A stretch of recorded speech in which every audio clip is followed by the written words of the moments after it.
वळूयात पुढच्या बातमीकडे।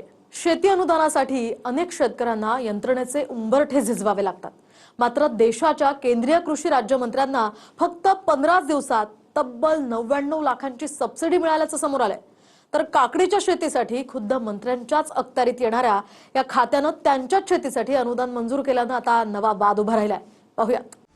देशाच्या कृषी राज्यमंत्र्यानं स्वतःच्या शेतीसाठी 99 लाखांचं अनुदान मिळवल्यानं राष्ट्रीय राजकारणात खळबळ उडाली आहे। हे देशाचे कृषी राज्यमंत्री भगीरथ चौधरी आहेत। त्यांनी स्वतःच्याच अखत्यारीतील राष्ट्रीय फलोत्पादन मंडळाच्या योजनेतनं स्वतःच्याच शेतीसाठी तब्बल 99,60,000 रुपयांचं अनुदान मंजूर करून घेतलं।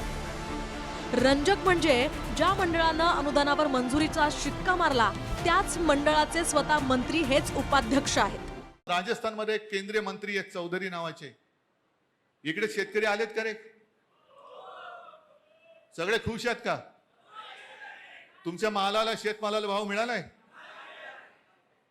तुम्हाला नाही मिळाला।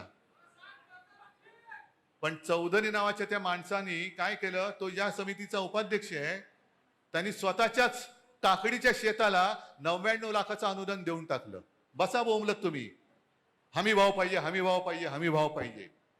पहला मंत्री है कृषि राज्य मंत्री भागीरथ चौधरी। अब तो सब मंत्रियों की जांच होनी चाहिए। जिसने खुद के डिपार्टमेंट में 99 लाख रुपए की सब्सिडी ले ली, मंत्री ने अपने खाते में पैसे ट्रांसफर कर लिए, प्राप्त भी कर लिए। अरे भाई साहब, आप किसानों को बांटने के लिए कृषि राज्य मंत्री बने हो, कह रहे हैं मैं किसान हूं, तो आप खुद पैसे ले लोगे क्या? जनता की खून पसीने की टैक्स की कमाई से जो पैसा इकट्ठा होता है, उस पैसे में से पैसा ट्रांसफर करके मंत्री ने खुद ने ले लिया। ये क्राइम है, ये लूट है, ये डकैती है। मंत्री को तुरंत बर्खास्त करना चाहिए, उनके खिलाफ मुकदमा दर्ज होना चाहिए, जांच होनी चाहिए। कुछ छिपा के थोड़ी उल्टा हजारों किसान पोली हाउस लगा रहे हैं और सब्सिडी ले रहे हैं। उसी के तहत मैंने ली थी और 2018 से मैंने आवेदन किया हुआ था मेरा। दूसरा कि मैंने वहां बाकायदा बोर्ड लगाया है, और जो आम जन जो कर रहे हैं उसी आधार पर मैंने किया, और छिपा के नहीं किया है। बोर्ड लगाया मैंने, बाकायदा बोर्ड लगा रखा मैंने कि भाई ये इतना मैंने लोन लिया, इस बैंक से लोन लिया, ये ऐसी मेरे सब्सिडी मिली है। तो छिपा के थोड़ी काम किया मैंने। इंडियन एक्सप्रेसच्या रिपोर्टनुसार हा सारा प्रकार जाहिरातीच्याच एका फलकानं समोर आला। राजस्थानातल्या एका गावात देशाचे कृषी राज्यमंत्री यांची शेती आहे। मंत्र्यांच्या शेतात एक कृत्रिम तलाव आणि 4 मोठे पॉलीहाऊस उभारले आहेत।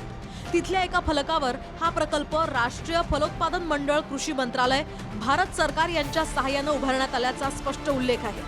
पुढे लाभार्थी म्हणून स्वतः मंत्र्यांचंच नाव आहे। विशेष म्हणजे मंत्र्यांचा अर्ज आल्यानंतर फक्त 14 दिवसातच 99,60,000 रुपयांचं अनुदान थेट बँक खात्यामध्ये जमा झालं।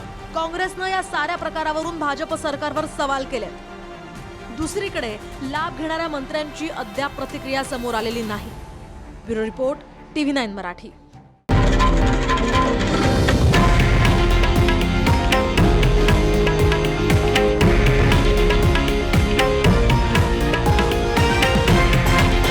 हे आहे देशातील नंबर 1 न्यूज नेटवर्क आणि आपण पाहत आहात TV9 मराठी, एकमेव।